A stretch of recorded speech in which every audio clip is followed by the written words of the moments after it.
ಆಕೆಗೆ ದಶಕಗಳಿಂದ BJP corporate ಒಬ್ಬರ ಪರಿಚಯವಿತ್ತು. ಅದೇಕೋ ಆಕೆಗೆ ಆತನ ಮೇಲೆ ಇದ್ದಕ್ಕಿದ್ದಂತೆ ಕೋಪ ಬಂತು. ತನ್ನ ಜಾತಿಯನ್ನೇ ದಾಳ ಮಾಡಿಕೊಂಡು ಆತನ ಮೇಲೆ ಲೈಂಗಿಕ ದೌರ್ಜನ್ಯದ ದೂರು ಕೊಟ್ಲು. ಆದರೆ ಅದೇ ಜಾತಿಯವರು ಕಾರ್ಪೊರೇಟರ್ ಬೆಂಬಲಕ್ಕೆ ನಿಂತು ಬಡಿದಾಟಕ್ಕೆ ನಿಂತುಬಿಟ್ರು.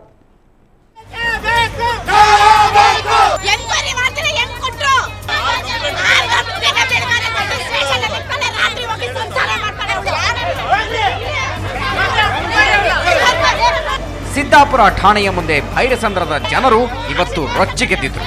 ಅದಕ್ಕೆ ಕಾರಣ ಭೈರಸಂದ್ರ ವಾರ್ಡ್ನ ಕಾರ್ಪೊರೇಟರ್ ನಾಗರಾಜ್ ವಿರುದ್ಧ ಲೈಂಗಿಕ ಕಿರುಕುಳ ಹಾಗೂ ಜಾತಿ ನಿಂದನೆ ಕೇಸು ದಾಖಲಿಸಿದ್ದು. ಭೈರಸಂದ್ರದ ಜಲಜಾಕ್ಷಿ ಹಾಗೂ ಆಕೆಯ ತಂದೆ ದಾಸಪ್ಪ ಈ ದೂರನ್ನ ದಾಖಲಿಸಿದ್ರು. ಇದರಿಂದ ಜನ ರೊಚ್ಚಿಗೆದ್ರು. ವಾರ್ಡ್ನ ಜನರು ನಮ್ಮ ಕಾರ್ಪೊರೇಟರ್ ಮೇಲೆ ಇಲ್ಲಸಲ್ಲದ ಆರೋಪ ಮಾಡಿದ್ದರೆಂದು ತಂದೆ ಮಗಳು ಇಬ್ಬರಿಗೂ ಠಾಣೆಯ ಮುಂದೆ ಕೂಸ ನೀಡಲು ನುಗ್ಗಿದ್ರು.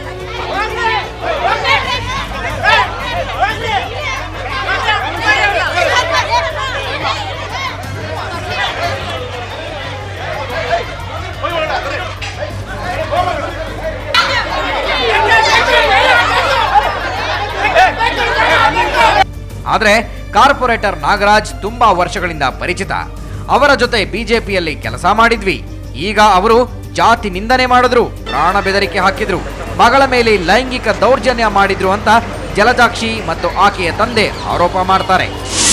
ಅವರೇನಂದ್ರು, ಆಯಿತು ನಾನು ನಿಮಗೆ ದುಡ್ಡು ಕೊಡ್ತೀನಿ, ಮನೇನೂ ಮಾಡಿಕೊಡ್ತೀನಿ, ಎಲ್ಲ ಮಾಡಿಕೊಡ್ತೀನಿ, ನನ್ನಿಂದ ಎಷ್ಟೋ ಹೆಂಗಸರು ನಿನಗೆ ಗೊತ್ತಿಲ್ಲ, ತುಂಬ ಚೆನ್ನಾಗಿದ್ದಾರೆ, ನಿನ್ನ ರಾಣಿ ಥರ ನೋಡ್ಕೊತೀನಿ ನಾನು, ನೀವು ಎಷ್ಟೇ ಆದರೂ ಒಡ್ಡ ಜನಗಳು, ನೀವು ಬೋವಿ ಜನಾಂಗದವರು, ಕೀಳು ಮಾಡಿದವರು, ನಾವು ಹೇಳ್ದಂಗೆ ಕೇಳ್ಕೊಂಡಿದ್ರೆ ನಿನ್ನ ಹೆಂಗೆ ಬೇಕಾದ್ರೂ ನನಗೆ ಹೆಲ್ಪ್ ಮಾಡ್ತೀನಿ ಅಂತ ಹೇಳಿದ್ರು. ನಾನು ಆಗಲ್ಲ ಸರ್, ಈ ರೀತಿ ಎಲ್ಲ ಮಾತಾಡಬೇಡಿ ನನಗೆ.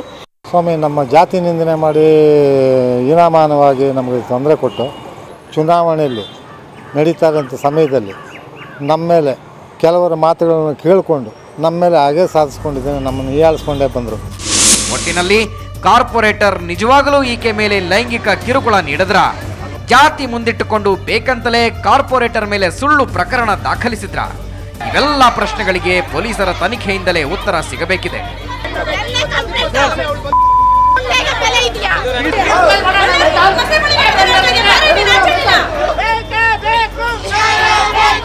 ಅಶ್ವಥ್ ಎಸ್ಎನ್, ಕ್ರೈಮ್ ಬ್ಯೂರೋ, ಸುವರ್ಣ ನ್ಯೂಸ್ 24/7, ಬೆಂಗಳೂರು.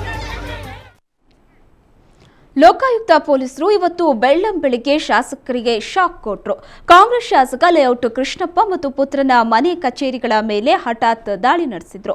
ಚಿನ್ನಾಭರಣ, ನಗದು, ದಾಖಲೆ ಪತ್ರಗಳನ್ನು ವಶಪಡಿಸಿಕೊಂಡ್ರು.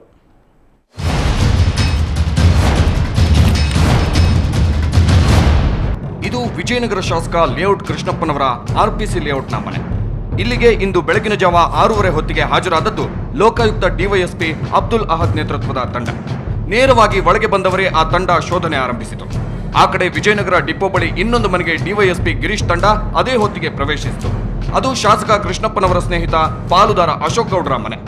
ಒಂದು ಕಡೆ ವಿಜಯನಗರದಲ್ಲಿ ಆ ದಾಳಿ ನಡೆದ್ರೆ, ಇನ್ನೊಂದು ಕಡೆ ಚಾಲುಕ್ಯ ಸರ್ಕಲ್ ಬಳಿಯ ಹೈಪಾಯಿಂಟ್ ಕಟ್ಟಡದಲ್ಲಿಯೂ ಲೋಕಾಯುಕ್ತ ತಂಡಗಳು ಸಂಚಲನ ಸೃಷ್ಟಿಸಿದ್ದವು.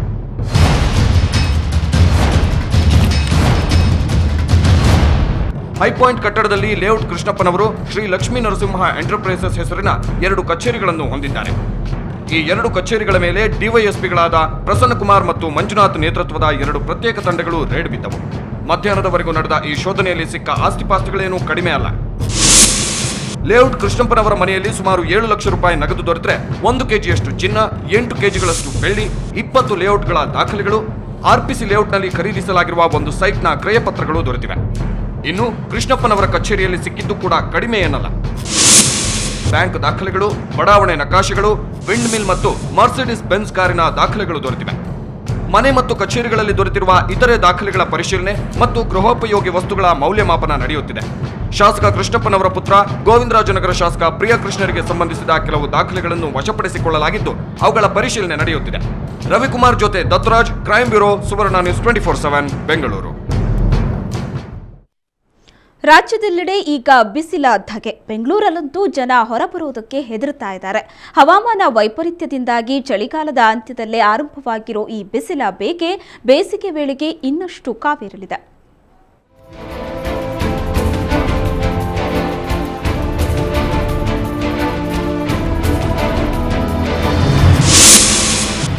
ಬೇಸಿಗೆ ಮೊದಲೇ ಸುಡ್ತಿದ್ದಾನೆ ಸೂರ್ಯ. ಅವಧಿಗೂ ಮುನ್ನವೇ ಬಿಸಿಲಿನ ಆರ್ಭಟ. ಬಿಸಿಲ ಬೇಗೆ ಎದುರಿಸಲು ಜನರ ಪರದಾಟ. ಶಿವರಾತ್ರಿ ಬಂತಂದ್ರೆ ಚಳಿಗಾಲ ಮುಗಿದು ಬೇಸಿಗೆ ಆರಂಭವಾಗುತ್ತೆ. ಆದ್ರೆ ಈ ಬಾರಿ ಅವಧಿಗೂ ಮುನ್ನವೇ ಸೂರ್ಯ ಧಗಧಗಿಸ್ತಾ ಇದ್ದಾನೆ. ಬೆಳಗಾಗ್ತಿದ್ದಂತೆ ಮಂಜು ಮುಸುಕುವ ವಾತಾವರಣ ಇದ್ರೆ ಮಧ್ಯಾಹ್ನದ ಹೊತ್ತಿಗೆ ನೆತ್ತಿ ಸುಡುತ್ತೆ. ಉರಿ ಬಿಸಿಲು ಸಿಲಿಕಾನ್ ಸಿಟಿ ಜನರನ್ನ ಇನ್ನಿಲ್ಲದಂತೆ ಕಾಡ್ತಿದೆ.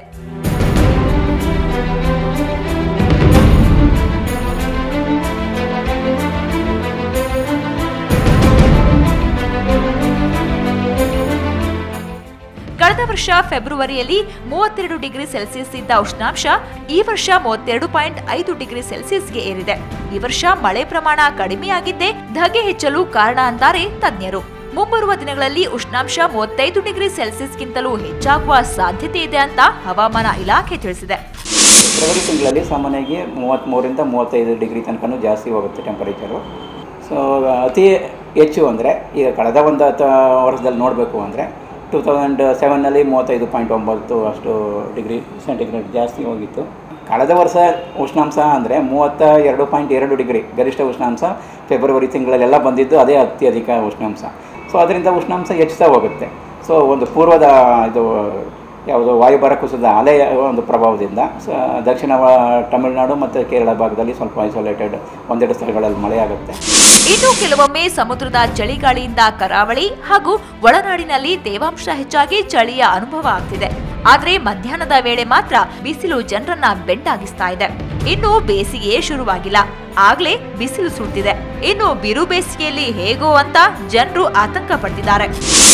ಇವಾಗ ಹೇಳ್ಬೇಕಂದ್ರೆ ಬಿಸಿಲಿಗೆ ಅಂತ ಹೇಳಿದ್ರೆ ಈಗ ಆ್ಯಕ್ಚುಲಿ ಬಿಸಿಲು ಕಾಲ ಇಲ್ಲ. ನೆಕ್ಸ್ಟ್ ಮಂತಿಂದ ಬಿಸಿಲು ಸ್ಟಾರ್ಟ್ ಆಗುತ್ತೆ. ನೋಡಿದ್ರೆ ಈಗಲೇ ಬಿಸಿಲು ಧಗೆ ಈಗಲೇ ಸ್ಟಾರ್ಟ್ ಆಗಿದೆ. ಇದರಿಂದ ಏನು ಗೊತ್ತಾಗುತ್ತೆ ಅಂದರೆ ಬೆಂಗಳೂರಿನಲ್ಲಿರೋ ವಾತಾವರಣ ಮತ್ತು ಏನು ಪೊಲ್ಯೂಷನು ಹೇಗೆ ನಾವು ಎನ್ವೈರ್ನ್ಮೆಂಟ್ ಕಾಪಾಡ್ಕೊ ಬರ್ತಾ ಇದ್ದೀವಿ ಅಂತ ಗೊತ್ತಾಗುತ್ತೆ.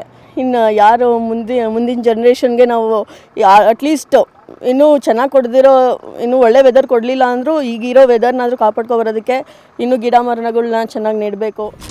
ಒಟ್ನಲ್ಲಿ ಬೆಂಗಳೂರಿಗರೇ ಸ್ವಲ್ಪ ಹುಷಾರಾಗಿರಿ. ಬಿಸಿಲನ್ನ ಹೇಗೆ ಎದುರಿಸಬೇಕು ಅನ್ನೋದಕ್ಕೆ ಈಗಲೇ ಸಜ್ಜಾಗಿ, ಇಲ್ವಾದ್ರೆ ಬಿಸಿಲ ಬೇಗೆಯಿಂದ ಬಳಲಬೇಕಾಗುತ್ತೆ.